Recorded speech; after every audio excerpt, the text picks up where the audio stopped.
In today's video, I'm going to teach you how to enable two-factor authentication on Exness. If you want to add an extra layer of protection to your account, this is a great setting to turn on. Two-factor authentication helps secure your login by requiring not just your password, but also a verification code generated from an authentication app on your mobile device. It only takes a few minutes to set up, and once it's enabled, your account will be much better protected. To begin, go to your Exness personal area and sign into your account. Make sure you're on the main dashboard before moving forward so it's easier to find the settings menu. Once you're inside your personal area, click on settings. This is where Exness keeps your account preferences and security options. If you don't immediately see the exact option you need, just look for the general account settings area and open it. From there, click on security.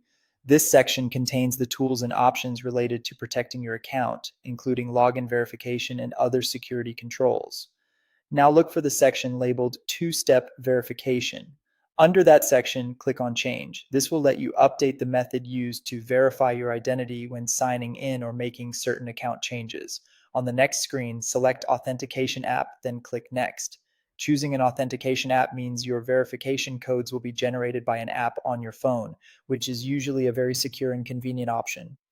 If you don't already have one installed, common authenticator apps can be downloaded on most mobile devices. After that, a QR code and a backup security key will appear on your screen. This is an important step. The QR code is what you'll scan with your authentication app to connect it to your Exness account. The backup security key is there in case you need to set things up manually or recover access later. It's a good idea to store that backup key somewhere safe and private. Next, open an authentication app on your mobile device and scan the QR code shown on the screen. Once you scan it, the app should generate a time-based verification code linked to your Exness account. Be sure to scan carefully and keep your phone nearby during setup. And that's the process for enabling two-factor authentication on Exness. Taking a moment to set this up can make a big difference in protecting your account. If you're following along, move slowly through each screen and double check the details before continuing so everything is connected properly.